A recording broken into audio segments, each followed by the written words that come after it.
Dear learners, welcome to Brain Budge Academy and also welcome to Daily Current Affairs with Mind Maps and Tricks. This is presented by me. My name is KVLN and ఈ రోజు మనం 3rd January 2025 కి సంబంధించినటువంటి some most important current affairs and current affairs related static GK అంతా కూడా ఈ క్లాస్లో mind maps ద్వారా మనం డిస్కస్ చేయబోతున్నాం. అలాగే వీటిని గుర్తుపెట్టుకునేదానికి మీకు ఇంకా బెటర్గా స్మార్ట్ ట్రిక్స్ కూడా ఈ క్లాస్లో మనం డిస్కస్ చేయడం జరుగుతుంది.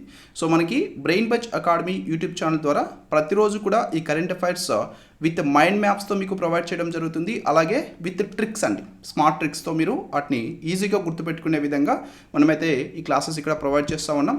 Brain buzz academy providing current affairs with mind maps and smart tricks. So అలాగే మీరు brainbudgeacademy.com వెబ్సైట్ని విజిట్ చేసి ప్రతిరోజు కరెంట్ అఫైర్స్ ఎలాబొరేట్గా చదువుకునేదానికి అవకాశం ఉంటుంది. అలాగే ఈ నోట్స్ అంతా కూడా మీకు brainbudgeacademy.com వెబ్సైట్లోనే పీడిఎఫ్ ఫార్మేట్లో ప్రొవైడ్ చేయడం జరుగుతుంది. So please visit brainbudgeacademy.com website regularly for daily current affairs updates and many more. And 3rd January 2025కి సంబంధించినటువంటి ఈ కరెంట్ అఫైర్స్ రిలేటెడ్ ఫస్ట్ మనం important days related current affairs కనుక చూసినట్లయితే సావిత్రిబాయి ఫూలే జయంతి. మనం ప్రతి సంవత్సరం జనవరి 3వ తేదీన సావిత్రిబాయి ఫూలే జయంతిని జరుపుకుంటా ఉన్నాం. సో అయితే అసలు ఎవరు సావిత్రిబాయి ఫూలే? ఎవరు సావిత్రిబాయి ఫూలే? మన భారతదేశంలోనే మొట్టమొదటి మహిళా ఉపాధ్యాయురాలండి. ఈమె 1831 జనవరి 3వ తేదీన మహారాష్ట్రలోని నైగావంలో జన్మించడం జరిగింది. అండ్ ఈమెకి బాల్య వివాహం చేయడం జరిగింది. ఈమెకి కేవలం 9 సంవత్సరాల వయసులోనే జ్యోతిరావు ఫులేతో వివాహం చేయడం జరిగింది. అయితే ఈమె ఆ కాలంలో మహిళలకి విద్య అందించడం ద్వారా, బాలికలకి విద్యని నేర్పించడం ద్వారా పురుషులతో సమానంగా ప్రతి దాంట్లో కూడా మహిళలు అవకాశాలు పొందేదానికి అవకాశం ఉంటుంది అన్నటువంటి ఉద్దేశంతో మన భారతదేశంలోని మొదటి మహిళా ఉపాధ్యాయురాలుగా ఈమె నిలవడం జరిగింది. అండ్ ఈమె 1848 సంవత్సరంలో పూణేలో మొదటి బాలికల పాఠశాలని నిర్మించడం జరిగింది. మొదటి బాలికల పాఠశాల ఏ సంవత్సరం? 1848 సంవత్సరంలో ఎక్కడ నిర్మించారండి? ఈమె పూణేలో ఈమె దీన్ని స్థాపించడం జరిగింది. మోస్ట్ ఇంపార్టెంట్ అండి ఇక్కడ ఉన్నటువంటి పాయింట్స్ అన్నీ కూడా. ఆయన మన భారతదేశంలో మహిళా ఉద్యమానికి పితామహురాలుగా కూడా సావిత్రిబాయి ఫూలేని పిలవడం జరుగుతుంది. అండ్ ఈమె కేవలం ఉపాధ్యాయురాలే కాకుండా సామాజిక సంస్కర్తగా కూడా పనిచేయడం జరిగింది. మహిళల యొక్క హక్కుల కోసం ఈమె పోరాడడం జరిగింది. మహిళలకి విద్యని అందించడం కోసం ఈమె ఎంతో కృషి చేయడం జరిగింది. అలాగే లింగ సమానత్వం కోసం ఈమె ఉద్యమించడం జరిగింది. పురుషులకి మహిళలకి మధ్య సమానత్వం ఉండాలి, పురుషుల్ని ఎక్కువగా చూడడం, మహిళల్ని తక్కువగా చూడడం అనేటువంటి అంశం. కానీ అండ్ ఆ టైంలో మీరు చూసినట్లయితే ఎక్కువగా బాల్య వివాహాలు ఉండేవి. అలాగే మనం చూస్తే సతీ సాగంలు ఇలాంటివి ఉండేవి. సో భర్త మరణిస్తే భార్యని కూడా ఆ చితిమంటల్లో తగలబెట్టడం ఇలాంటివన్నీ ఉండేవి. సో కాబట్టి అండ్ వంటగది నుంచి బయటకు రాకుండా మహిళల్ని ఎక్కువగా చేయడం కానీ ఇలాంటివన్నీ కూడా ఆ కాలంలో ఉండేవి. సో కాబట్టి అన్నిటికీ వ్యతిరేకంగా లింగ సమానత్వం కోసం ఉద్యమించినటువంటి వ్యక్తి సావిత్రిబాయి ఫూలే. ఈమె బాల్య వివాహం, జాతి వివక్ష, అలాగే సతీ వ్యవస్థ ఏదైతే ఉందో వీటన్నిటికీ కూడా వ్యతిరేకంగా పోరాడినటువంటి వ్యక్తి. మన భారతదేశ మహిళా ఉద్యమానికి పితామహురాలుగా కూడా సావిత్రిబాయి ఫూలేని చెప్పడం జరుగుతుంది. సో ఈమె యొక్క జయంతి ఇటీవల మనం జనవరి 3వ తేదీన జరుపుకోవడం జరిగింది. ఈమె జన్మించింది 1831 జనవరి 3 సావిత్రిబాయి ఫూలే. అండ్ సావిత్రిబాయి ఫూలేకి సంబంధించినటువంటి ఈ మైండ్ మ్యాప్ మీకు ఇంగ్లీష్లో కూడా ఇవ్వడం జరిగింది ఇక్కడ. సో కాబట్టి మీరు ఎవరైనా సరే ఇంగ్లీష్ మీడియం స్టూడెంట్స్ ఉన్నట్లయితే, చదువుకోవాలనుకున్నట్లయితే so please download this notes PDF ఫార్మేట్లో మీకు brainbudgeacademy.com వెబ్సైట్లో అవైలబుల్ ఉంటుంది. So please download this notes. Okay. And మీరు ఈ కరెంట్ అఫైర్ ఈ అక్షరాలు మీకు చిన్నవి కనుక కనిపిస్తున్నట్లయితే మీ మొబైల్లో ఫస్ట్ అయితే మీరు హారిజెంటల్ మోడ్లో పెట్టయితే ఈ క్లాస్ చూడండి. అండ్ మీరు ఇంకా కావాలంటే జూమ్ చేసుకొని చూడొచ్చు. నేను ఎక్స్ప్లెయిన్ చేసేటువంటి పాయింట్ మీరు జూమ్ చేసుకొని ఈ క్లాస్ చూసేదానికి అవకాశం ఉంటుంది. అండ్ దీన్ని మీరు గుర్తుపెట్టుకోవడానికి నేనైతే ఒక ట్రిక్ ఇవ్వడం జరిగింది. మీరు కావాలంటే మీ ఓన్ ట్రిక్స్ మీరు ప్రిపేర్ చేసుకోవచ్చు అండి. అండ్ నేనైతే ఇక్కడ నిమోనిక్ టైప్లో ట్రిక్ ఇవ్వడం జరిగింది. January teacher fights girls rights. And ఇక్కడ మీకు మెయిన్గా సావిత్రిబాయి ఫూలే అంటే గుర్తొచ్చేది ఈమె మొట్టమొదటి మహిళా ఉపాధ్యాయురాలు మన భారతదేశంలోని టీచర్ అనేటువంటిది మనకి గుర్తొస్తుంది. అలాగే ఈమె యొక్క జయంతి సింపుల్గా మీరు గుర్తుపెట్టుకోవాలంటే ఈమె యొక్క జయంతి జనవరిలో వస్తుంది, అవునా? జనవరి 3 ఈమె యొక్క జయంతి. కాబట్టి January teacher fights girls rights. And ఈమె ప్రధానంగా బాలికల యొక్క హక్కుల కోసం, మహిళల యొక్క హక్కుల కోసం పోరాడినటువంటి వ్యక్తి కాబట్టి సో అవన్నీ కూడా మనకి ఈ ట్రిక్లో వచ్చే విధంగా మనం తీసుకోవడం జరిగింది. జనవరి టీచర్ ఫైట్స్ గర్ల్స్ రైట్స్, ఓకేనా? సో ఫస్ట్ ఇక్కడ జనవరి తీసుకుంటే మీకు ఫస్ట్ గుర్తు రావాల్సింది సావిత్రిబాయి ఫూలే అంటే జనవరి అంటే గుర్తు రావాల్సింది ఈమె జన్మించింది జనవరి 3, 1831 సంవత్సరంలో. అండ్ ఈమె ప్రధానంగా ఫ్రెష్ స్టార్ట్ చేయడం జరిగింది, అంటే ఉమెన్స్ ఎడ్యుకేషన్ కోసం ఈమె అసోసియేట్ స్టార్ట్ చేయడం జరిగిందండి. అసోసియేషన్ అనేది స్టార్ట్ చేశారు. తర్వాత సెకండ్ వర్డ్ వచ్చేసరికి టీచర్. అండ్ టీచర్ అంటే సావిత్రిబాయి ఫులే అంటే మనకి ఆటోమేటిక్గా గుర్తు రావాల్సింది ఈమె మన భారతదేశంలోనే మొట్టమొదటి మహిళా ఉపాధ్యాయురాలు, India's first female teacher. And ఈమె గర్ల్స్ స్కూల్ పైనీర్గా కూడా చెప్తాం. 1848 సంవత్సరంలో ఈమె బాలికల స్కూల్ని ప్రారంభించడం జరిగింది. మనం ఆల్రెడీ డిస్కస్ చేసాం పూణేలో. నెక్స్ట్ వచ్చేసరికి ఫైట్స్ అంటే ఈమె దేనికోసం పోరాడారు? సో చైల్డ్ మ్యారేజ్ ఏదైతే ఉందో దానికి ఎగెనిస్ట్గా పోరాడడం జరిగింది. క్యాస్ట్ డిస్క్రిమినేషన్కి ఎగెనిస్ట్గా పోరాడారు. సతీ సిస్టమ్ ఏదైతే ఉందో దీనికి ఎగెనిస్ట్గా పోరాడారు, అవునా? ఇవి మనకి గుర్తు రావాలి ఫైట్స్ అంటే. తర్వాత గర్ల్స్ రైట్స్, అండ్ ప్రధానంగా ఈమె మహిళలకి విద్యని అందించడం కోసంగా పనిచేయడం జరిగింది. అండ్ మహిళల కోసంగా, చిల్డ్రన్ కోసంగా, విడోస్ కోసంగా కేర్ సెంటర్స్ని ఈమె ప్రారంభించారు. అండ్ ఫిమేల్ ఇన్ఫాంటిసైడ్ని ఎక్కువగా ఈమె ప్రివెంట్ చేయడం జరిగిందంటే, అంటే మెయిన్గా చిన్నపిల్లలప్పుడే మహిళలు కనుక జన్మించడం, బాలికలు జన్మిస్తే వారిని చంపేయడం ఇలాంటివి ఏవైతే ఉన్నాయో సో అలాంటి అన్నిటికీ వ్యతిరేకంగా పోరాడినటువంటి వ్యక్తి. సో కాబట్టి మీరు సింపుల్గా January teacher fights girls rights, so అంటే మీకు ఆటోమేటిక్గా అవి గుర్తొస్తాయి. I hope you like this trick, okay? So ఈ ట్రిక్ నచ్చితే తప్పనిసరిగా వీడియోని ఒకసారి లైక్ చేయండి. అండ్ ఈ కరెంట్ అఫైర్ ఇంకా ఎలాబొరేట్గా మీరు చదువుకోవాలంటే brainpunchacademy.com వెబ్సైట్ని అయితే తప్పనిసరిగా విజిట్ చేయండి. And next one, DRDO 67th foundation day. Defence research and development organisation is the full form of DRDO. You should remember this first. DRDO యొక్క ఫుల్ ఫామ్ ఏంటి అంటారు, ఓకేనా? Defence research and development organisation. దీని యొక్క 67వ వ్యవస్థాపక దినోత్సవాన్ని మనం ఇటీవల జరుపుకున్నాం. సో ఎప్పుడండి DRDO యొక్క వ్యవస్థాపక దినోత్సవాన్ని మనం జరుపుకుంది? దీన్ని రీసెంట్గా డిసెంబర్ 3వ తేదీన మనం జరుపుకోవడం జరిగింది. డిసెంబర్ 3వ తేదీన డిఫెన్స్ రీసెర్చ్ డెవలప్మెంట్ ఆర్గనైజేషన్ యొక్క 67వ వ్యవస్థాపక దినోత్సవం. దీన్ని 1958వ సంవత్సరంలో స్థాపించడం జరిగింది. దీని యొక్క ఫుల్ నేమ్ వచ్చేసరికి డిఫెన్స్ research and development organisation. And దీని యొక్క హెడ్ క్వార్టర్స్ మన భారతదేశంలోని న్యూఢిల్లీలో ఉంటుందండి. సో ఇండియాస్ క్యాపిటల్ న్యూఢిల్లీలో defence research and development organisation యొక్క హెడ్ క్వార్టర్స్ ఉంటుంది. అండ్ ఈ defence research and development organisation యొక్క మాతృ సంస్థ ఏంటి, పేరెంట్ ఆర్గనైజేషన్ ఏంటి అని కూడా అడిగేదానికి అవకాశం ఉంటుంది. లేదా defence research and development organisation ఏ మంత్రిత్వ శాఖ పరిధిలోకి వస్తుందని కూడా మనల్ని ఎక్కువగా అడిగేదానికి అవకాశం ఉంటుంది. ఇది మన భారతదేశంలో రక్షణ మంత్రిత్వ శాఖ పరిధిలోకి వస్తుందండి. డిఫెన్స్ మినిస్ట్రీ ఏదైతే ఉందో ప్రజెంట్ మన భారతదేశం యొక్క డిఫెన్స్ మినిస్ట్రీ రాజ్నాథ్ సింగ్, అవునా? సో ఇది డిఫెన్స్ మినిస్ట్రీ పరిధిలోకి వస్తుంది. డిఫెన్స్ మినిస్ట్రీ, ఓకే, రక్షణ మంత్రిత్వ శాఖ పరిధిలోకి వస్తుంది defence research and development organisation. అయితే అసలు ఏంటిది ఈ defence research and development organisation అనేటువంటిది ఏంటి? ఇక్కడ మనకి ప్రధానంగా తెలుస్తుంది డిఫెన్స్, మన భారతదేశం యొక్క రక్షణకి సంబంధించి రీసెర్చ్, మన భారతదేశం యొక్క రక్షణకు సంబంధించి మనకి మన భారతదేశాన్ని మనం కాపాడుకోవడం కోసంగా మనకి కావాల్సినటువంటి ఆయుధాలు ఏవైతే ఉన్నాయో సో ఆయుధాలు ఇంకా ఎక్కువ టెక్నాలజీతో ఆయుధాలని తయారు చేయడం వాటిని కోసంగా రీసెర్చ్ చేసి వాటిని డెవలప్మెంట్ చేసేటువంటి ఒక సంస్థ అండి. సో భారత సాయుధ బలగాల కోసం ఆధునిక రక్షణ సాంకేతికతల్ని అభివృద్ధి చేసేటువంటి సంస్థే defence research and development organisation. దీని యొక్క మోటో ఏంటంటే శక్తి మూలం శాస్త్రంలో ఉంది అనేది ప్రధానంగా ఇది చెప్తుందండి. అంటే strength origin in science, so science కనుక మనం డెవలప్ చేయగలిగితే మనకు ఎక్కువగా దాని ద్వారా మన భారతదేశానికి స్ట్రెంగ్త్ వస్తుంది అనేటువంటిది క్లియర్గా ఇది చెప్తుంది. అదే దీని యొక్క మోటోగా తీసుకోవడం జరిగింది. ఇది ఏరోనాటిక్స్లో పనిచేస్తూ ఉంది. మన భారతదేశంలో ఏరోనాటిక్స్కి సంబంధించి వాటిలో పనిచేస్తూ ఉంది. క్షిపణి మరియు ఆయుధ వ్యవస్థల్ని అభివృద్ధి చేయడంలో పనిచేస్తూ ఉంది. నౌకా వ్యవస్థల్ని అభివృద్ధి చేయడంలో defence research and development organisation పనిచేస్తుంది. ఎలక్ట్రానిక్స్ అండ్ కమ్యూనికేషన్ వ్యవస్థని డెవలప్ చేయడంలో పనిచేస్తుంది. అడ్వాన్స్డ్ కంప్యూటింగ్ మరియు సిమ్యులేషన్లో పనిచేస్తుంది. అండ్ మెటీరియల్స్ మరియు లైఫ్ సైన్సెస్లో కూడా defence research and development organisation పనిచేస్తుందండి. ఇది పనిచేసేటువంటి ప్రధానమైనటువంటి రంగాలు ఇవన్నీ కూడా.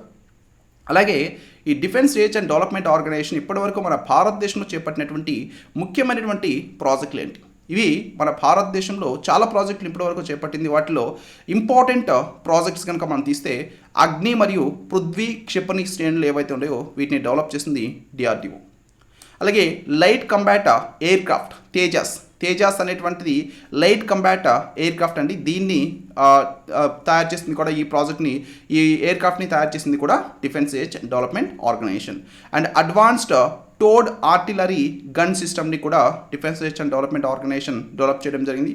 Anti satellite missile mission Shakti ఏదైతే ఉందో, మిషన్ శక్తి అనేటువంటిది యాంటీ శాటిలైట్ మిసైల్ అని, అంటే శాటిలైట్స్ నుంచి ఇంకా నెక్స్ట్ అప్కమింగ్ వార్స్ ఎలా ఉంటాయంటే శాటిలైట్స్ నుంచి డైరెక్ట్గా ఒక టార్గెట్కి ఈ ఆయుధాలని లాంచ్ చేసేదానికి అవకాశాలు ఉన్నాయి. సో కాబట్టి అలాంటప్పుడు వాటిని మనం కనిపెట్టి వాటిని మనం స్పేస్లోనే డిస్ట్రాయ్ చేసేదానికి యాంటీ శాటిలైట్ మిసైల్ సిస్టమ్ కూడా మన భారతదేశం డెవలప్ చేస్తుంది. దీన్ని మిషన్ శక్తి అంటాం. సో ఈ మిషన్ శక్తిని డెవలప్ చేసింది కూడా defence research and development organisation. So కాబట్టి ఇవన్నీ కూడా దీనికి సంబంధించినటువంటి చాలా ముఖ్యమైనటువంటి ప్రాజెక్ట్ లాంటివి. అండ్ దీన్ని మీరు గుర్తుపెట్టుకోవడానికి defence research and development organisation గుర్తుపెట్టుకోవడానికి నేనైతే ఒక ట్రిక్ ఇక్కడ ఇచ్చున్నా. మెయిన్గా defence research and development organisation అంటే దీన్ని స్థాపించినటువంటి రోజు అయితే మీకు క్లియర్గా ఇయర్ అయితే గుర్తొస్తుంది. That is 1958, right? సో 1958 ఇది దేనికి సంబంధించింది? లైక్ స్మార్ట్ టెక్నాలజీ డెవలప్మెంట్కి సంబంధించింది. కాబట్టి smart missiles fly high in India. Okay, missiles స్మార్ట్గా కనుక తయారు చేస్తే ఎక్కువ ఎత్తులో అవి ప్రయాణిస్తాయి అన్నట్టుగా ఒక ట్రిక్ అండి. Smart missiles fly high in India. So ఇది defence research and development organisation సంబంధించి ఒక ట్రిక్. దీన్ని ఇప్పుడు మనం బ్రేక్ డౌన్ చేస్తే 1958 ఫస్ట్ ఏదైతే ఉందో ఇదేంటి? డిఫెన్స్ రీసెర్చ్ అండ్ డెవలప్మెంట్ ఆర్గనైజేషన్ని స్థాపించినటువంటి సంవత్సరం. అండ్ ఇక్కడ స్మార్ట్ కనుక మీరు తీసుకున్నట్లయితే స్మార్ట్ ఇక్కడ ఎన్ని ఉన్నాయి? టోటల్ 5 లెటర్స్ ఉన్నాయి. ఇది ఈ defence research and development organisation యొక్క ఫోకస్ ఏరియాస్గా మనం చెప్తాం. అంటే ఎక్కువగా అవి దేని మీద పనిచేస్తున్నాయి. మొదటిది ఎస్ అంటే science. So science strengths origin in science అనేది దీని యొక్క మోటోగా కూడా మనం చెప్తాం. తర్వాత ఎం మిసైల్స్. ఇది అనేక రకాలైనటువంటి మిసైల్స్ని డెవలప్ చేస్తుంది. అగ్ని, పృథ్వీ ఇలాంటి మిసైల్స్ని defence research and development organisation develop చేస్తుంది.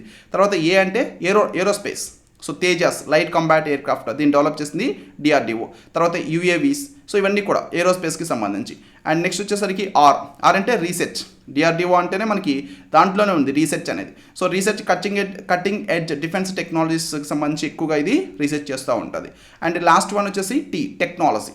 సో నావల్ ఎలక్ట్రానిక్స్ మెటీరియల్స్ వీటికి సంబంధించి ఆ టెక్నాలజీ డెవలప్ చేయడంలో కీలకమైనటువంటి పాత్రని పోషించేది DRDO. Okay, smart 1958 smart. And then missiles fly high in India. So missiles తీసుకుంటే మన భారతదేశంలో అగ్ని, పృథ్వీ ఇలాంటి మిసైల్ సిస్టమ్స్ని డెవలప్ చేస్తున్నటువంటిది DRDO. And fly high. So and most important ఇక్కడ లైట్ కంబాట్ ఎయిర్ క్రాఫ్ట్ తేజస్ని ఇది డెవలప్ చేస్తుంది. ఇది చాలా ఎత్తులో ప్రయాణించగలదు. అండ్ అడ్వాన్స్డ్ ఏరోస్పేస్ ప్రోగ్రామ్స్ని కూడా ఇది డెవలప్ చేస్తుంది. కాబట్టి మనం ఫ్లై హై అనేటువంటి కీవర్డ్ అయితే ఇక్కడ తీసుకోవడం జరిగింది. తర్వాత ఇండియా.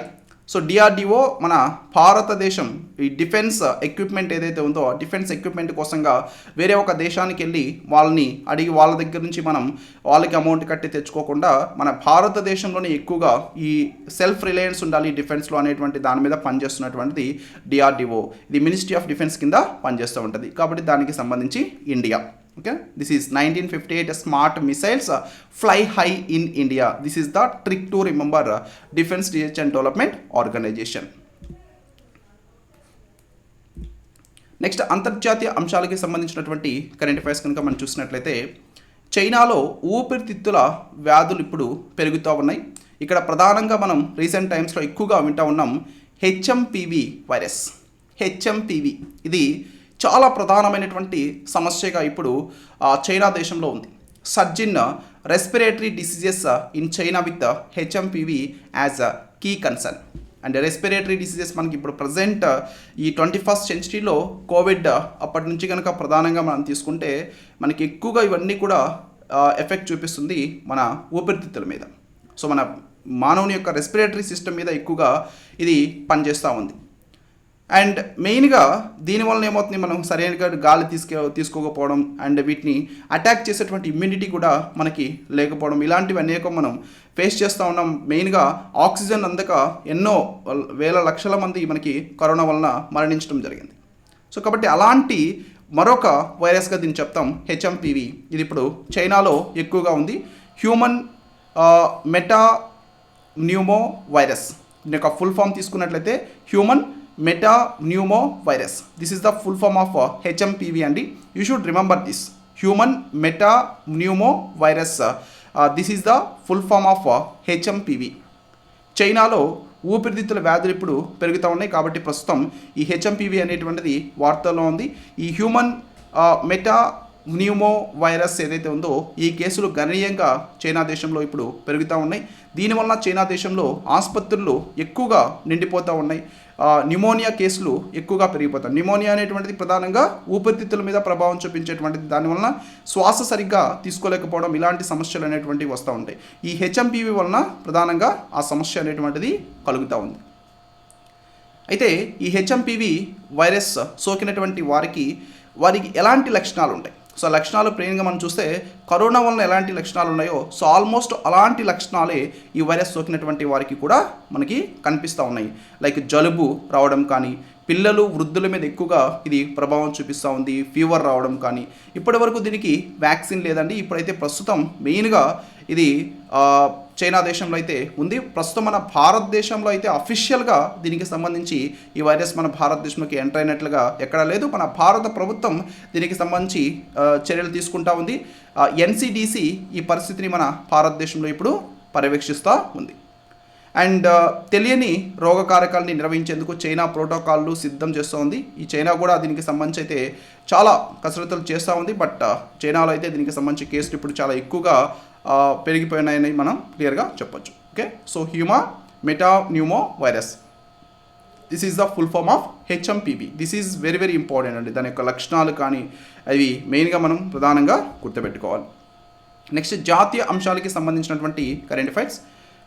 ఇది మనకి 3 జనవరి 2024 న్యూస్ పేపర్లో వచ్చినటువంటి ఆర్టికల్.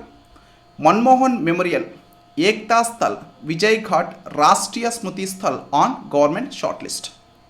సో మీరు చూసినట్టయితే రీసెంట్గా మన భారతదేశం యొక్క మాజీ ప్రధానమంత్రి, మన భారతదేశానికి 13-14 ప్రధానమంత్రిగా పనిచేసినటువంటి వ్యక్తి, భారతదేశం యొక్క 14వ ప్రధానమంత్రి మన్మోహన్ సింగ్ మరణించడం జరిగింది. సో ఈయన మరణించిన తర్వాత ఈయనకి ఒక మెమోరియల్ ఉండాలని చెప్పేసి అపోజిషన్ పార్టీ కాంగ్రెస్ డిమాండ్ చేయడం జరిగింది. సో దాంట్లో భాగంగా బీజేపీ గవర్నమెంట్ ఆల్రెడీ దీన్ని అప్రూవ్ చేయడం జరిగింది. అయితే ఈయనకి ఎక్కడ ఆ మెమోరియల్ ఇవ్వాలి అనేటువంటి దాన్ని వీళ్ళు పరిశీలిస్తూ ఉన్నారు. దానికి సంబంధించి ఏక్తా స్థల్లో ఇవ్వాలా, లేకుంటే విజయ్ ఘాట్లో ఇవ్వాలా, లేకుంటే రాష్ట్రీయ స్మృతి స్థల్లో ఇవ్వాలా, ఇవి 3 కూడా షార్ట్ లిస్ట్లో ఉన్నట్టుగా తెలుస్తూ ఉంది. అయితే మనం ఇక్కడ ప్రధానంగా ఈ వేరియస్ లీడర్స్కి సంబంధించి మన భారతదేశంలో వారి యొక్క మెమోరియల్స్ పేర్లు అవి ఎక్కడున్నాయి, వాటి యొక్క పేర్లు ఏంటి, అవి ఎవరికి సంబంధించిన మెమోరియల్స్ అనేటువంటివి మనం ప్రధానంగా గుర్తుపెట్టుకోవాలి. నాయకుల యొక్క స్మారకాలు, వాటి యొక్క చరిత్ర, భౌగోళికం, రాజకీయాలు అన్నీ కూడా మనం ఇక్కడ ప్రధానంగా దీంట్లో తీసుకోవడం జరిగింది. This is the mind map. So ప్రధానమంత్రి స్మారక చిహ్నాలు ప్రధానంగా మనం కనుక తీసుకున్నట్లయితే ఇవి ఢిల్లీలో ఉన్నటువంటి స్మారక చిహ్నాలు, అలాగే ఢిల్లీలో ఉన్నటువంటి ఇతర మెమోరియల్స్ ఇక్కడ ఇవ్వడం జరిగింది. తర్వాత మన భారతదేశంలో పాట్నాలో మెమోరియల్ ఉంది. తర్వాత ముంబైలోని దాదర్ చౌపాటీలో కూడా మెమోరియల్ ఉంది. ఇవన్నీ కూడా మనం ఇక్కడ ప్రధానంగా తీసుకోవడం జరిగింది. సో మెయిన్గా ఢిల్లీలో ఉన్నటువంటి స్మారక చిహ్నాలు కనుక మనం చూసినట్లయితే మహాత్మా గాంధీ యొక్క స్మారక చిహ్నం ఉంది రాజ్ ఘాట్లో అండి, రాజ్ ఘాట్. సో యాక్చువల్లీ మన భారతదేశంలో ఈ విధంగా ఈ స్మారకాలు మెమోరియల్స్ స్టార్ట్ అయిందే మహాత్మా గాంధీతో. సో మహాత్మా గాంధీకి మొట్టమొదటిగా ఈ రాజ్ ఘాట్లో మెమోరియల్ ఇవ్వడం జరిగింది. సో ఆ విధంగా మహాత్మా గాంధీ యొక్క మెమోరియల్ రాజ్ ఘాట్లో ఉంటుంది. You should remember that. And Jawaharlal Nehru యొక్క మెమోరియల్ శాంతి వన్. ఓకేనా, శాంతి వన్. జవహర్లాల్ నెహ్రూ మన భారతదేశం యొక్క మొట్టమొదటి ప్రైమ్ మినిస్టర్. జవహర్లాల్ నెహ్రూ యొక్క ఇతని యొక్క మెమోరియల్ కనుక మనం చూస్తే శాంతి వన్. తర్వాత లాల్ బహదూర్ శాస్త్రి యొక్క మెమోరియల్ విజయ్ ఘాట్ అండి, విజయ్ ఘాట్. ఓకేనా. So Vijay Ghat you should remember, Lal Bahadur Shastri Vijay Ghat. So ఇది ప్రధానంగా ఎందుకు తీసుకున్నారంటే, సో ఈయన యాక్చువల్గా పాకిస్తాన్ దేశం, ఈయన ప్రధానిగా ఉన్నప్పుడు పాకిస్తాన్ దేశం మీద మనం విజయం సాధించడం జరిగింది సో యుద్ధంలో. సో దానికి కనుక ఇతని విజయ్ ఘాట్ అనేటువంటిది ఇతని యొక్క మెమోరియల్కి ఇచ్చినటువంటి పేరు. తర్వాత ఇందిరాగాంధీ, సో మోస్ట్ పవర్ఫుల్ లేడీగా మనం చెప్పడం జరుగుతుంది ఇందిరాగాంధీని. మన భారతదేశం యొక్క one and only women prime minister Indira Gandhi. So ఈమె యొక్క మెమోరియల్ని శక్తి స్థల్ అని చెప్పేసి పిలుస్తాం. తర్వాత రాజీవ్ గాంధీ యొక్క మెమోరియల్ వీరభూమి. చరణ్ సింగ్ యొక్క మెమోరియల్ కిసాన్ ఘాట్. ఈయన మన భారతదేశం యొక్క రైతుల కోసం అనేక రకాలైనటువంటి సంస్కరణలు తీసుకురావడం జరిగింది కాబట్టి ఇతని యొక్క మెమోరియల్ని కిసాన్ ఘాట్ అని మనం పిలుస్తాం. తర్వాత చంద్రశేఖర్ యొక్క మెమోరియల్ని జన్నాయక్ స్థల్ అని చెప్పేసి పిలుస్తారు, జన్నాయక్ స్థల్. అండ్ అటల్ బిహారీ వాజ్పేయి యొక్క మెమోరియల్ని సదైవ అటల్ అని పిలవడం జరుగుతుంది, సదైవ అటల్. యాక్చువల్లీ ఈ విధంగా మెమోరియల్ ఇవ్వబడినటువంటి మొట్టమొదటి బీజేపీ ప్రైమ్ మినిస్టర్గా కూడా ఈయన చెప్తాం, అటల్ బిహారీ వాజ్పేయిని. ఈయన మొట్టమొదటిసారిగా బీజేపీ నుండి మన భారతదేశానికి ప్రైమ్ మినిస్టర్ అయినటువంటి వ్యక్తి. అండ్ ఈ విధంగా మెమోరియల్ కూడా ఫస్ట్ టైం ఈయనకే ఇవ్వడం జరిగిందండి బీజేపీ నుంచి. అటల్ బిహారీ వాజ్పేయి సదైవ అటల్ అంటారు. అండ్ వి నరసింహారావు, సో పివి నరసింహారావు ఇతని యొక్క మెమోరియల్ వచ్చేసరికి జ్ఞానభూమి, జ్ఞానభూమి. తర్వాత ఇతర ఢిల్లీ మెమోరియల్స్, ఢిల్లీలో ఉంటున్న ఇతర మెమోరియల్స్ మనం చూస్తే గియానీ జైల్ సింగ్, ఈయన మన భారతదేశం యొక్క ప్రెసిడెంట్గా పనిచేసినటువంటి వ్యక్తి. ఏక్తా స్థల్ అంటాం, ఇతని యొక్క మెమోరియల్ ఉంది. తర్వాత శంకర్ దయాళ్ శర్మ కర్మభూమి, కర్మభూమి ఇతని యొక్క మెమోరియల్ ఉంది. అండ్ జగజ్జీవన్ రామ్ సమతా స్థల్ అండి, జగజ్జీవన్ రామ్ సమతా స్థల్. దేవీలాల్ సంఘర్ష స్థల్, దేవీలాల్ వచ్చేసరికి సంఘర్ష స్థల్. అండ్ కేఆర్ నారాయణ వచ్చేసరికి ఉదయ్ భూమి, ఉదయ్ భూమి. కేవి నారాయణన్ యొక్క మెమోరియల్ ఉంది. అండ్ ఇక్కడ రాజేంద్ర ప్రసాద్, మన భారతదేశం యొక్క మొట్టమొదటి ప్రెసిడెంట్ రాజేంద్ర ప్రసాద్ యొక్క మెమోరియల్ బీహార్లో ఉంటుంది. ఇతను బీహార్కి సంబంధించినటువంటి వ్యక్తి కాబట్టి బీహార్ యొక్క క్యాపిటల్ పాట్నాలో ఇతని యొక్క మెమోరియల్ ఉంటుంది. దీన్ని మహాప్రయాణ్ ఘాట్ అంటారు, మహాప్రయాణ్ ఘాట్ అని చెప్పేసి రాజేంద్ర ప్రసాద్ యొక్క మెమోరియల్ని పిలవడం జరుగుతుంది. ఆ మెమోరియల్ ఉన్నటువంటి ప్రాంతం పేరు.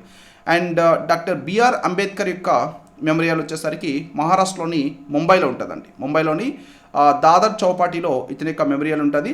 సో దీన్ని మనం చైత్య భూమి అని పిలుస్తాం, చైత్య భూమి. డాక్టర్ బిఆర్ అంబేద్కర్ యొక్క మెమోరియల్ పేరు Chaitya Bhoomi, Chaitya Bhoomi. You should remember all these are very very important అండి. These are the different memorials.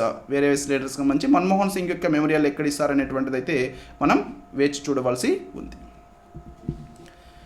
So వాటికి సంబంధించి సదైవ అటల్, అటల్ బిహారీ వాజ్పేయికి సంబంధించినటువంటి మెమోరియల్.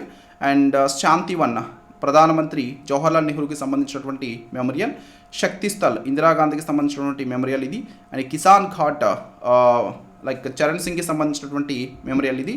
అండ్ రాజ్ ఘాట్ మన జాతిపిత మహాత్మా గాంధీకి సంబంధించినటువంటి memorial. Vijay Ghat India's second prime minister Lal Bahadur శాస్త్రికి సంబంధించినటువంటి మెమోరియల్. అండ్ ఆ మెమోరియల్స్ మన భారతదేశంలో ఢిల్లీలో ఉన్నటువంటి ప్రాంతాలన్నీ కూడా ఇక్కడ ఇవ్వడం జరిగింది. సో మీరు చూస్తే లాల్ బహదూర్ శాస్త్రికి సంబంధించి విజయ్ ఘాట్, సో అవి మొత్తం ఈ మ్యాప్లో ఇక్కడ హైలైట్ చేస్తుంది. ఇప్పుడు ఏదైతే మనం డిస్కస్ చేసామో లైక్ మైండ్ మ్యాప్లో, సో అవే అండి కంప్లీట్గా ఇక్కడ ఇవ్వడం జరిగింది. So I hope you remember, వీటిని బట్టి మీరు ఈజీగా గుర్తుపెట్టుకోవచ్చు.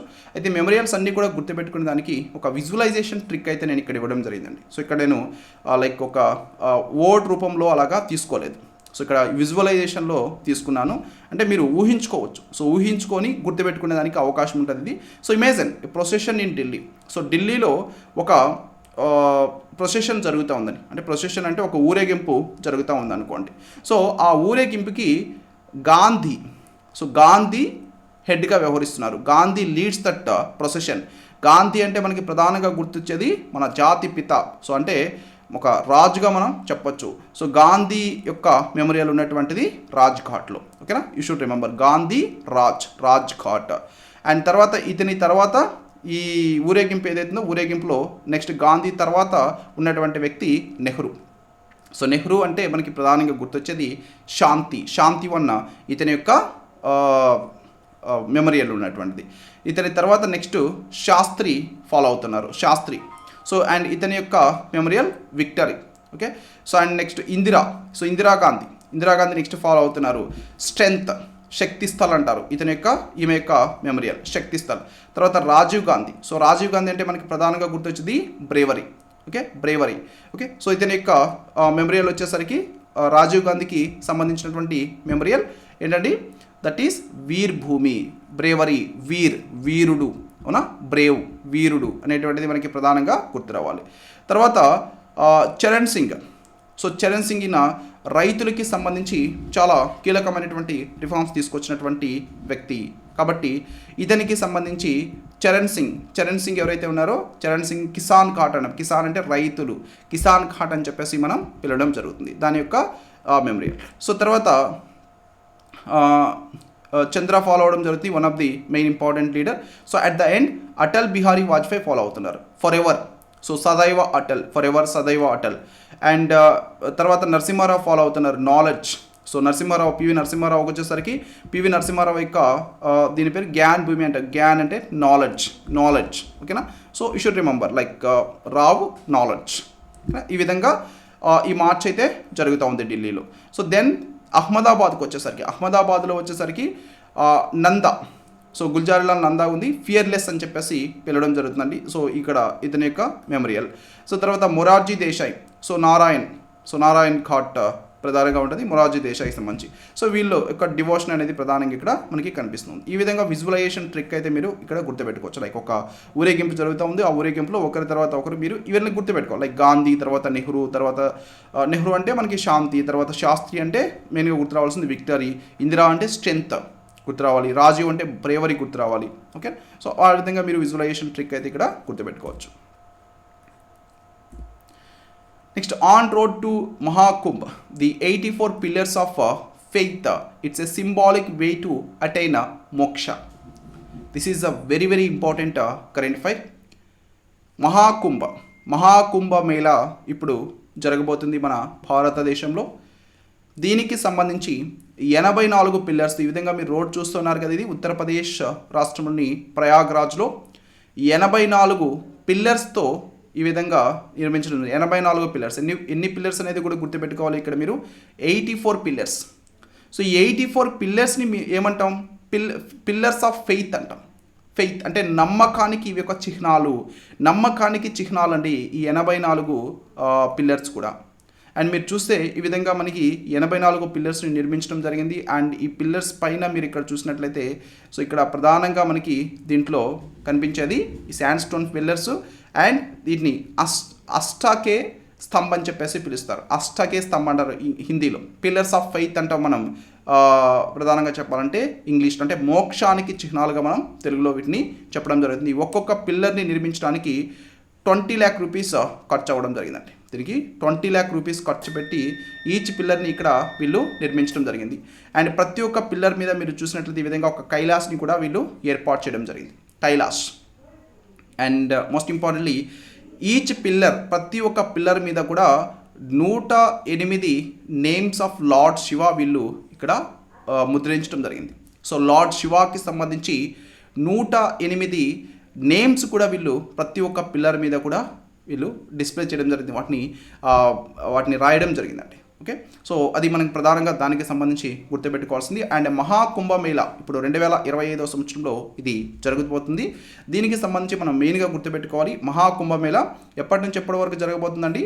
ఇది జనవరి 13న స్టార్ట్ అయ్యి ఫిబ్రవరి 26 వరకు జరుగుతుంది. జనవరి 13న స్టార్ట్ అయ్యి ఫిబ్రవరి 26 వరకు జరుగుతుంది. అండ్ ఎక్కడ జరగబోతుంది, ఇది ప్రధానంగా ప్రయాగ్రాజ్లో. సో ఈ ప్రయాగ్రాజ్లో గంగా, యమున, సరస్వతి నదుల యొక్క సంగమం ఏదైతే ఉందో, ఈ 3 నదులు కలిసేటువంటి ప్రాంతాన్ని మనం ప్రయాగ్రాజ్ అంటాం. సో ఈ ప్రాంతంలో ఎక్కువగా ఇది జరుగుతుంది. This is the main important place అండి. అండ్ ఇది కాకుండా అదర్ ప్లేసెస్ 4 లొకేషన్స్ ఉన్నాయి ఓవరాల్గా మనం చెప్పాలంటే. ఒకటి ప్రయాగ్రాజు, రెండోది వచ్చేసరికి హరిద్వార్, గంగా నదికి సంబంధించి గంగా నదిలో స్నానాలు ఆచరించడం జరుగుతుంది. తర్వాత మూడవది వచ్చేసరికి ఉజ్జయిన్లో వచ్చేసరికి షిప్రా రివర్. అండ్ 4 వచ్చేసరికి నాసిక్లో గోదావరి రివర్. ఇక్కడ ఎక్కువగా స్నానాలు ఆచరించడం జరుగుతుందండి. ఈ మహాకుంభమేళా అంటే ఏం లేదండి, పవిత్రమైనటువంటి స్నాన ఘట్టాలు అన్నట్టు, అక్కడ స్నానాలు ఆచరించడం జరుగుతుంది. సో దాని ద్వారా ఏదైతే లైక్ చెడులు ఏవైతే చేస్తుంటారో అవన్నీ కూడా పోయి మోక్షం లభిస్తుంది అనేటువంటిది ప్రధానంగా ఇక్కడ నమ్మడం జరుగుతుంది. అండ్ కుంభమేళా మనం తీసుకున్నట్లయితే కుంభమేళాలో కూడా చాలా రకాలు ఉన్నాయి. ఒకటి పూర్ణ కుంభమేళా అనేటువంటిది ప్రతి 12 సంవత్సరాలకు ఒకసారి జరుపుకుంటారు. అర్ధ కుంభమేళా కుంభమేళా అనేటువంటిది ప్రతి 6 సంవత్సరాలకు ఒకసారి జరుపుకుంటారు. ఇది హరిద్వార్ ప్రయాగ్రాజ్లో జరుపుకుంటారు. అండ్ మహాకుంభమేళా అనేది ప్రతి 144 సంవత్సరాలకు ఒకసారి జరుపుకుంటారండి. ఇది ప్రధానంగా జరుపుకునేది ప్రయాగ్రాజ్లో. అండ్ మాఘ్ కుంభమేళా అనేటువంటిది ప్రతి సంవత్సరం కూడా జనవరి ఫిబ్రవరి టైంలో జరుపుకోవడం జరుగుతుంది. ఇది కూడా ప్రయాగ్రాజ్లో జరుపుకుంటారు. అండ్ ఈ కుంభమేళా ఏదైతే ఉందో కుంభమేళాకి 2017 సంవత్సరంలో యునెస్కో రికగ్నిషన్ కూడా ఇవ్వడం జరిగింది. యునెస్కో అంటే united nations educational scientific and cultural organisation. So ఇది ఈ కుంభమేళాని ఇంటాంజిబుల్ కల్చరల్ హెరిటేజ్ ఆఫ్ హ్యూమనిటీగా కూడా 2017 సంవత్సరంలో అనౌన్స్ చేయడం జరిగిందండి. So Maha Kumbh Mela very very important, very very important. And దీనికి సంబంధించి 84 పిల్లర్స్ ఏదైతే వీళ్ళు ఇక్కడ స్థాపించారో అవి కూడా మీరు తప్పనిసరిగా గుర్తుపెట్టుకోవాలి. నెక్స్ట్ అపాయింట్మెంట్స్ అండ్ రిజిగ్నేషన్స్కి సంబంధించినటువంటి కరెంట్ అఫైర్స్ కనుక మనం చూసినట్లయితే Arlekar sworn in as governor of Kerala, out going Khan moves to Bihar Raj Bhavan. And రీసెంట్గా మనం చూస్తే ఇది మన భారతదేశంలో కొన్ని రాష్ట్రాలకి ఒక 5 గవర్నర్లని మన భారతదేశం యొక్క రాష్ట్రపతి నియమించడం జరిగింది. దానికి సంబంధించింది ఇది. సో గవర్నర్ యొక్క నియామకం దీనికి సంబంధించి మైండ్ మ్యాప్ మనం క్లియర్గా చూస్తే ఇది ప్రస్తుతం వార్తల్లో ఎందుకుందంటే కేరళ రాష్ట్రానికి 23వ గవర్నర్గా రాజేంద్ర విశ్వనాథ్ ఇటీవల ప్రమాణ స్వీకారం చేయడం జరిగింది. ఇక్కడ మీకు గ్రీన్ కలర్లో ఏవైతే కనిపిస్తున్నాయో ఇవన్నీ కూడా కరెంట్ ఈవెంట్స్కి సంబంధించినటువంటివి. అండ్ బ్లూ కలర్లో ఏదైతే నేను ఇచ్చున్నానో ఇవన్నీ కూడా స్టాటిక్ అండి. ఇవి ఎప్పటికీ చేంజ్ అవ్వు, ఇవి ఇలాగే ఉంటాయి మోస్ట్లీ. అండ్ ఈ కరెంట్ ఈవెంట్స్ అయితే నెక్స్ట్ చేంజ్ అవుతాయి. నెక్స్ట్ ఇప్పుడు కేరళ యొక్క 23వ గవర్నర్ రాజేంద్ర విశ్వనాథ్ రీసెంట్గా ప్రమాణ స్వీకారం చేశారు. సో నెక్స్ట్ టైం మళ్ళీ ఒక 3 ఇయర్స్కో 5 ఇయర్స్కో లేకుంటే మళ్ళీ ఒక సంవత్సరంలోనో ఈ విధంగా మళ్ళీ గవర్నర్ మారేదానికి కూడా అవకాశం ఉంది. సో కాబట్టి నెక్స్ట్ ఇంకో గవర్నర్ వస్తారు. అందువల్ల నేను గ్రీన్ బ్లూ ఈ సింబల్స్ లైక్ కలర్ కాంబినేషన్ అనేది మీకు ఇక్కడ ఇవ్వడం జరిగింది. You can follow that. And ఇంతకుముందు యాక్చువల్గా కేరళ రాష్ట్రం యొక్క గవర్నర్గా పనిచేసినటువంటి వాడు కేఆర్ నారాయణన్. ఓకే, సో కేఆర్ నారాయణన్ ఇతను మాజీ గవర్నర్గా మనం చెప్తాం. అండ్ మెయిన్గా మనం చెప్పాలంటే రాజేంద్ర విశ్వనాథ్ రీసెంట్గా ప్రమాణ స్వీకారం చేశారు. Rajendra Vishwanath Arlekar and Arif Mohammed right take oath as governors of Kerala and Bihar. ఓకేనా. సో అండ్ ఆరిఫ్ మహమ్మద్ ఖాన్ బీహార్ రాష్ట్రం యొక్క గవర్నర్గా అండ్ రాజేంద్ర విశ్వనాథ్ ఆర్లేకర్ కేరళ రాష్ట్రం యొక్క గవర్నర్గా రీసెంట్గా ప్రమాణ స్వీకారం చేయడం జరిగింది. దానికి సంబంధించినటువంటి న్యూస్ ఇది అండ్ దాని రిలేటెడ్ మొత్తం current affair. Okay. So and రాజ్యాంగ నిబంధనలు మనం చూస్తే లైక్ రాష్ట్రపతి నియమిస్తారని మన భారతదేశంలో గవర్నర్ని. అండ్ రీసెంట్గా రాష్ట్రపతి మన భారతదేశంలో ఒక 5 గవర్నర్లను నియమించడం జరిగింది. సో రాష్ట్రపతి ద్రౌపది ముర్ము ప్రస్తుతం ఈమె నియమించారు. సో ఆరిఫ్ మహమ్మద్ ఖాన్ని బీహార్ రాష్ట్రం యొక్క గవర్నర్గా నియమించడం జరిగింది. So Arif Mohammed Khan right. So Arif Mohammed Khan ఈయన రీసెంట్గా బీహార్ రాష్ట్రం యొక్క గవర్నర్గా ప్రమాణ స్వీకారం చేశారు. అండ్ రాజేంద్ర విశ్వనాథ్ ఆర్లేకర్ వచ్చేసరికి కేరళ రాష్ట్రం యొక్క గవర్నర్గా ఆర్లేకర్. ఓకే, సో ఆర్లేకర్ అంటే మీకు కేరళ గుర్తు రావాలా, ఆర్లేకర్ అంటే కేరళ గుర్తు రావాలా. ఓకేనా. సో ఆ విధంగా గుర్తుపెట్టుకోండి. అండ్ ఆరిఫ్ మహమ్మద్ ఖాన్ అంటే మీకు ప్రధానంగా గుర్తు రావాల్సింది బీహార్ రాష్ట్రం యొక్క గవర్నర్గా ఈయన నియమితులయ్యారు. రీసెంట్గా ప్రమాణ స్వీకారం చేయడం జరిగింది. అండ్ గవర్నర్కి సంబంధించి రాజ్యాంగ నిబంధనలు మనం చూస్తే మన భారత రాజ్యాంగంలో 155వ ఆర్టికల్ మరియు 156వ ఆర్టికల్ ఏవైతే ఉన్నాయో ఇవి గవర్నర్ యొక్క నియామకం, వారి యొక్క వీరు రాష్ట్రానికి రాజ్యాంగ అధిపతిగా వ్యవహరిస్తారని మనకి ప్రధానంగా ఈ ఆర్టికల్స్ చెప్తా ఉన్నాయండి. అండ్ వీరి యొక్క నియామక అధికారి ఎవరు గవర్నర్ని నియమిస్తారు. సో గవర్నర్ని నియమించేది రాష్ట్రపతి అండి. అయితే రాష్ట్రపతి సొంతంగా వీరిని నియమించరు.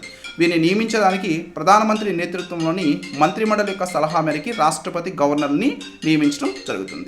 సో అయితే ఒక వ్యక్తిని గవర్నర్గా నియమించాలంటే అతనికి ఉండవలసినటువంటి అర్హతలు ఏంటి. సో మొదటిగా వారు భారతదేశం యొక్క పౌరుడై ఉండాలి. తర్వాత కనీసం 35 సంవత్సరాల వయసు నిండి ఉండాలి. అలాగే పదవీ కాలంలో ఉన్నప్పుడు లాభదాయక పదవి నిర్వహించకూడదు. అలాంటప్పుడు మాత్రమే ఆ పర్సన్ గవర్నర్గా నియమితులయ్యేదానికి అవకాశం ఉంటుంది. అండ్ వీరి యొక్క పదవీ కాలం యాక్చువల్గా అయితే 5 సంవత్సరాలు ఉంటుంది. సో అయితే రాష్ట్రపతి యొక్క నిర్ణయం మీద ఇది డిపెండ్ అయి ఉంటుంది. సో ఎప్పుడైనా సరే వారిని ఆ పదవి నుంచి తొలగించడానికి కూడా అవకాశం ఉంటుంది. అండ్ అత్యవసర పరిస్థితి కనుక మనం తీసుకుంటే ఎమర్జెన్సీ టైం ఏదైతే ఉందో సో ఆర్టికల్ 356 మన భారత రాజ్యాంగంలో ఎమర్జెన్సీ గురించి తెలియజేసేటువంటి ఆర్టికల్. సో మనకి నేషనల్ ఎమర్జెన్సీ ఏవైతే ఇవన్నీ కూడా ఆర్టికల్ 356లో ఉంటాయి. This is also very very important. So article 356 ప్రకారం రాష్ట్రపతి పాలన రాష్ట్రపతి పాలనకి ప్రెసిడెంట్ రూల్కి సంబంధించిన ఆర్టికల్ 356. సో ఈ ప్రెసిడెంట్ రూల్ ఏదైతే ఉందో ప్రెసిడెంట్ రూల్ రాష్ట్రపతి విధించినప్పుడు ఆ పాలనని ఈ విధంగా ఈ రాష్ట్రంలో రాష్ట్రపతి పాలన విధించాలి, ఇక్కడ పరిపాలన సరిగ్గా లేదని చెప్పేసి గవర్నర్ రాష్ట్రపతికి లేఖ రాస్తే సో అప్పుడు ఈ రాష్ట్రపతి పాలనని సిఫార్సు అక్కడ విధించడానికి అవకాశం ఉంటుంది. సో కాబట్టి రాష్ట్రపతికి ఆర్టికల్ 356 ప్రకారం రాష్ట్రపతి పాలన విధించాలని కూడా గవర్నర్ సిఫార్సు చేయడం జరుగుతుంది. ఓకే, ఇవి దీనికి సంబంధించి కొన్ని ఇంపార్టెంట్ గవర్నర్ యొక్క కొన్ని ముఖ్యమైనటువంటి నియామకాలకు సంబంధించినటువంటి కీ పాయింట్స్ అండి. You should remember this and trick to remember this. Raj sworn power go head. So Raj అంటే మీకు ప్రధానంగా గుర్తు రావాల్సింది రాజేంద్ర ఆర్లేకర్. ఈయన రీసెంట్గా కేరళ రాష్ట్రం యొక్క గవర్నర్గా ప్రమాణ స్వీకారం చేశారు. ఓకే, సో ఈయన రాజ్భవన్లో ప్రమాణ స్వీకారం చేయడం జరిగింది కేరళ రాష్ట్రం యొక్క 23వ గవర్నర్గా. సో ఈ రాజ్భవన్ అనేటువంటిది గవర్నర్ యొక్క అఫీషియల్ నివాస ప్రాంతాన్ని రాజ్భవన్ అని చెప్పేసి పిలుస్తాం. అండ్ నెక్స్ట్ వచ్చేసి గవర్నర్స్ పవర్స్ అండ్ రెస్పాన్సిబిలిటీస్ అనేటువంటివి మీరు ఖచ్చితంగా తెలుసుకోవాలి, మనం ఆల్రెడీ డిస్కస్ చేసాం.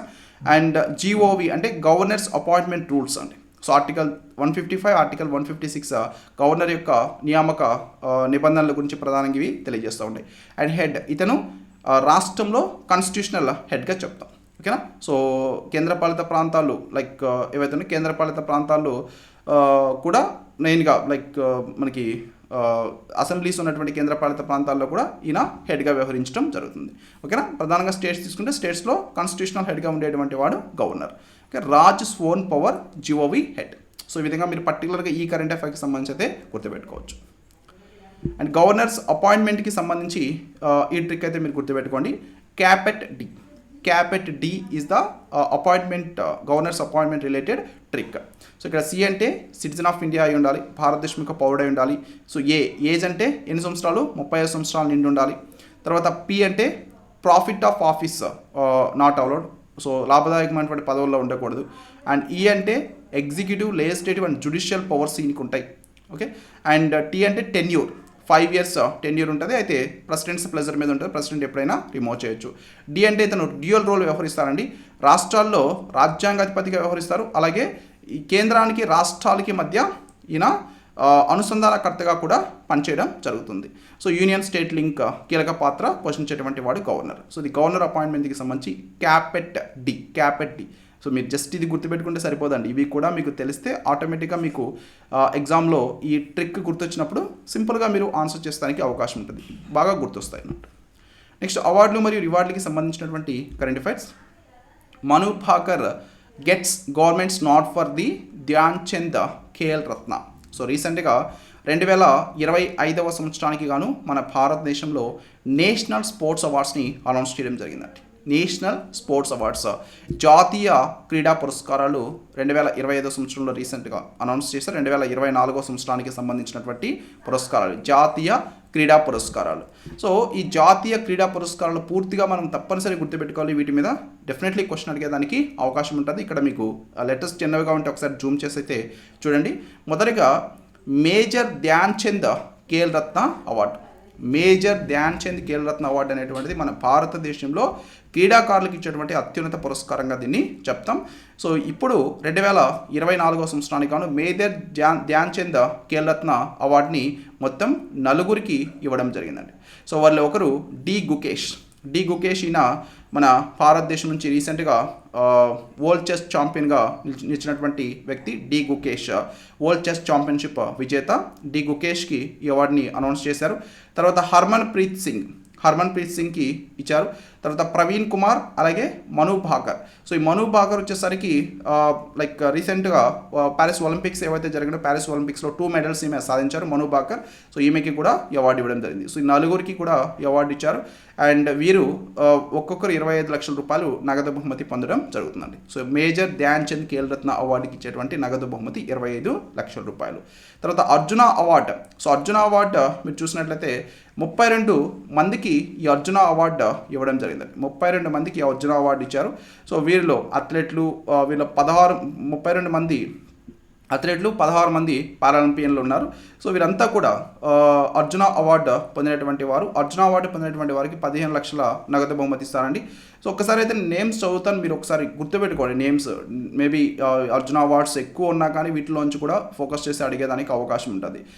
జ్యోతి ఎర్రాజీ, తర్వాత అన్ను రాణి అథ్లెటిక్స్కి సంబంధించినటువంటి వారు, Neetu Ghanghas and Saweety Boora boxing related, and Vantika Agrawal చెస్కి సంబంధించి, and Salima Tete, Abhishek Nain, Sanjay Rana, Jarmanpreet Singh and Sukhjeet Singh హాకీకి సంబంధించినటువంటి వాళ్ళు, అండ్ రాకేష్ కుమార్ పారా ఆర్చరీకి సంబంధించినటువంటి వ్యక్తి, Preethi Pal and Jeevanji Deepthi, Ajeet Singh, Sachin Khilari and Dharambir Nain and Pranav Soorma, Hokato Sema, Simran Sharma, Navdeep Singh వీళ్ళంతా కూడా పారా అథ్లెటిక్స్కి సంబంధించినటువంటి క్రీడాకారులు. అండ్ నితీష్ కుమార్, తులసిమతి మురుగేషన్, నిత్యా శివన్, మనీషా రామదాస్ వీళ్ళంతా కూడా పారా బ్యాడ్మింటన్కి సంబంధించినటువంటి వారు. అండ్ కపిల్ పర్మార్ పారా జూడోకి సంబంధించినటువంటి person. And Mona Agarwal, Rubina Francis para షూటింగ్కి సంబంధించినటువంటి వారు. అండ్ స్వప్నిల్ గుసాలే అండ్ సరబ్జోత్ సింగ్ షూటింగ్కి సంబంధించి, అండ్ అజయ్ సింగ్ స్క్వాష్ సంబంధించినటువంటి వారు.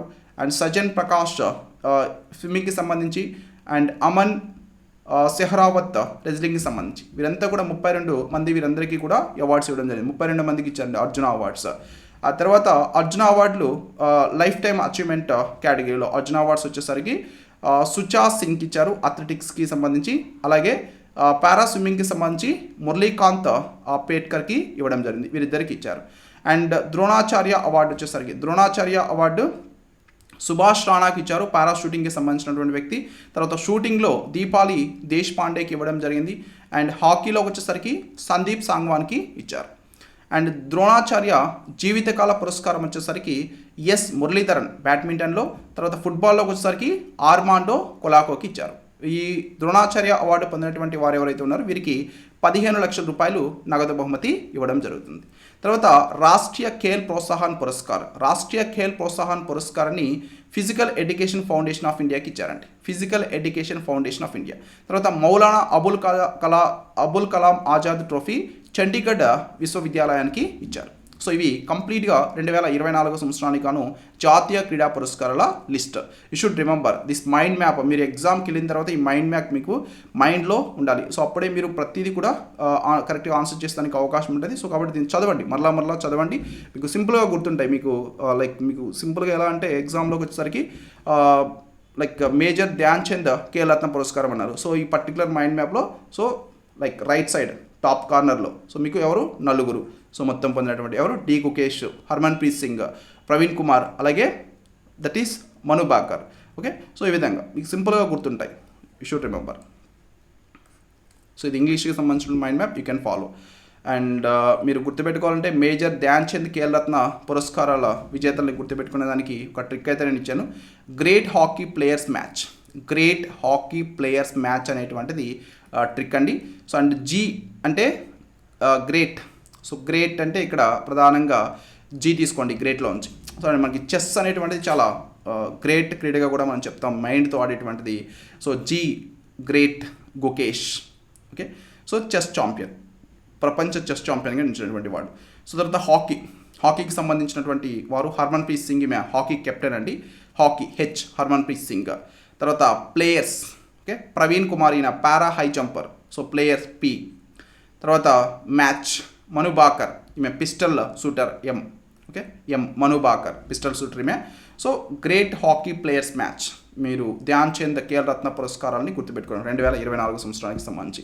తర్వాత లైఫ్ టైమ్ అర్జున అవార్డ్స్ని గుర్తుపెట్టుకోవడానికి trick seniors shine. Okay, seniors shine. ఈ లైఫ్ టైమ్ అచీవ్మెంట్ అవార్డ్స్ అనేటువంటివి ఇచ్చేవి సీనియర్స్కి, కాబట్టి ఇక్కడ అర్జున అవార్డ్స్కి సంబంధించి సీనియర్స్ షైన్. ఎస్ అంటే సుచా సింగ్ అథ్లెటిక్స్కి సంబంధించినటువంటి వ్యక్తి. ఎం అంటే మురళీకాంత్ పేట్కర్ పారా స్విమ్మింగ్కి సంబంధించి seniors shine. Okay, seniors shine. ఈ విధంగా మీరు గుర్తుపెట్టుకోండి. అండ్ ద్రోణాచార్య అవార్డ్స్కి సంబంధించి అయితే డెడికేటెడ్ స్పోర్ట్స్ కోచెస్ అని చెప్పేసి మనం గుర్తుపెట్టుకోవచ్చు. డెడికేటెడ్ స్పోర్ట్స్ కోచెస్కి సంబంధించి ఇచ్చేటువంటిది STS. Okay, so STS. Okay, and lifetime కేటగిరీలోకి వచ్చేసరికి masters of sports. Okay, masters of sports SA. And Rashtriya Khel Protsahan Puraskar వచ్చేసరికి ప్రమోట్ ఫిజికల్ ట్రైనింగ్, వీటిని ప్రమోట్ చేసే దానికి సంబంధించింది ఇది ఫిజికల్ ఎడ్యుకేషన్ ఫౌండేషన్ ఆఫ్ ఇండియాకి ఇచ్చారు.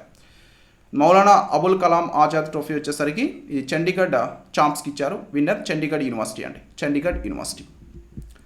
నెక్స్ట్ ఆంధ్రప్రదేశ్ రాష్ట్రానికి సంబంధించినటువంటి కరెంట్ అఫైర్స్ కనుక మనం చూస్తే books and writers have been guiding light in times of defeat అని చెప్పేసి రీసెంట్గా ఆంధ్రప్రదేశ్ రాష్ట్రం యొక్క డిప్యూటీ చీఫ్ మినిస్టర్ చెప్పినట్టుగా చెప్తున్నారు. సో ఇది యాక్చువల్గా మన ఆంధ్రప్రదేశ్ రాష్ట్రంలోని విజయవాడలో 35వ విజయవాడ బుక్ ఫెస్టివల్ రీసెంట్గా నిర్వహించడం జరిగింది.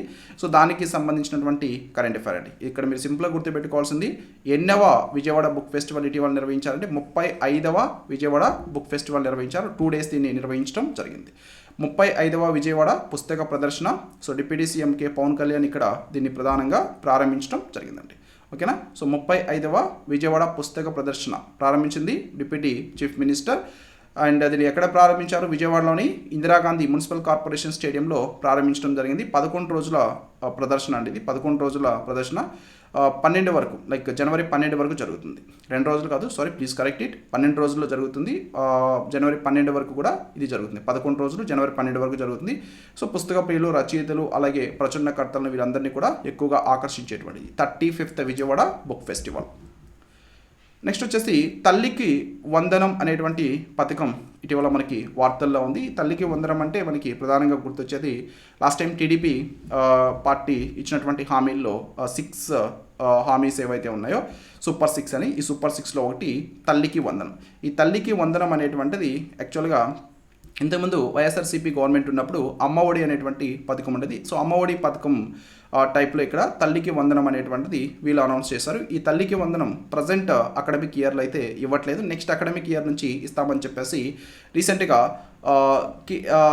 మన ఆంధ్రప్రదేశ్ రాష్ట్రం యొక్క information and broadcasting minister K Parthasarathy చెప్పడం జరిగిందండి. సో అయితే ఇక్కడ మనం ప్రధానంగా దీనికి సంబంధించి అయితే చూద్దాం. తల్లికి వందనం పథకం. సో తల్లికి వందనం పథకం ఏదైతే ఉందో ఈ తల్లికి వందనం పథకం దీని యొక్క ప్రధానమైనటువంటి అవలోకనం ఏంటంటే దీన్ని ఆంధ్రప్రదేశ్ రాష్ట్ర ప్రభుత్వం ప్రారంభించబోతుంది. 2025-26 విద్యా సంవత్సరం నుంచి దీన్ని ప్రారంభించబోతుంది. దీని యొక్క ప్రధానమైనటువంటి లక్ష్యం ఏంటంటే ఆర్థికంగా బలహీన వర్గాల వారికి విద్యని ప్రోత్సహించడం కోసంగా డ్రాప్ అవుట్ రేట్ని తగ్గించడం కోసంగా తీసుకువచ్చేటువంటి పథకం ఇది తల్లికి వందనం అనేటువంటి పథకం. సో దీని కింద ఆర్థిక సహాయం అందిస్తారు. ఎంత ఆర్థిక సహాయం అందిస్తారు? సంవత్సరానికి 15,000 రూపాయలు. సో ఎవరు లబ్ధిదారులు అంటే విద్యార్థుల యొక్క తల్లులు లేదా గుర్తింపబడినటువంటి సంరక్షకులు అండి. ఓకే, ఎంతమంది పిల్లలు ఉంటే అంతమందికి 15,000 రూపాయలు, ఒక్కొక్కరికి 15,000 రూపాయలు ఒక అకాడమిక్ ఇయర్కి ఇస్తామని చెప్పేసి ఈ పథకంలో అయితే వీళ్ళు అనౌన్స్ చేస్తున్నారు. దీన్ని ఇంప్లిమెంట్ చేసింది తర్వాత పూర్తిగా మనం డీటెయిల్స్ అయితే తెలుసుకుందాం. అండ్ అర్హత ప్రమాణాలు. ఈ విధంగా ఈ పథకానికి అర్హులు అవ్వాలంటే దానికి ప్రమాణాలు విద్యార్థి ప్రభుత్వ లేదా ప్రభుత్వ మద్దతు పొందినటువంటి పాఠశాలలో 1వ తరగతి నుంచి 12వ తరగతి వరకు చదువుతుండాలా. కుటుంబ స్థాయి పేదరిక రేఖ కింద ఉండాలి, బిలో పవర్టీ లైన్లో ఉండాలా. అండ్ అటెండెన్స్ తీసుకుంటారు, 75% మినిమం ఉండాలి. అండ్ విద్యార్థి మరియు తల్లి లేదా సంరక్షకునికి ఆధార్ నెంబర్ ఖచ్చితంగా ఉండాలి. ఇవి అర్హత ప్రమాణాలు. అండ్ అదనపు ప్రయోజనాలు కూడా దీంట్లో ఉన్నాయి. దీంట్లో తల్లికి వందనం కిందే విద్యా కిట్లు అని చెప్పేసి ఇస్తారు.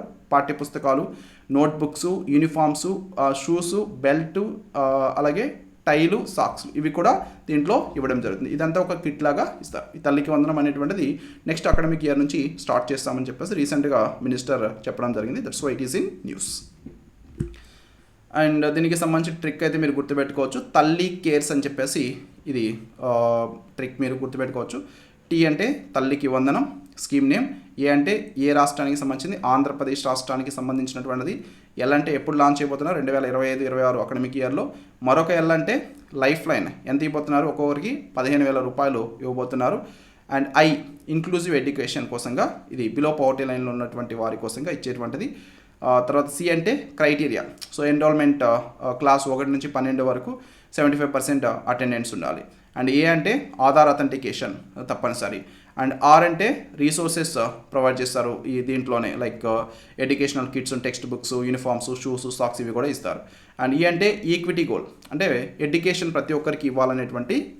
అండ్ ఎస్ అంటే స్కూల్ ఎడ్యుకేషన్ డిపార్ట్మెంట్ దీన్ని ఆంధ్రప్రదేశ్ రాష్ట్రంలో సూపర్వైజ్ చేస్తుంది ట్రాన్స్పరెన్సీ కోసంగా.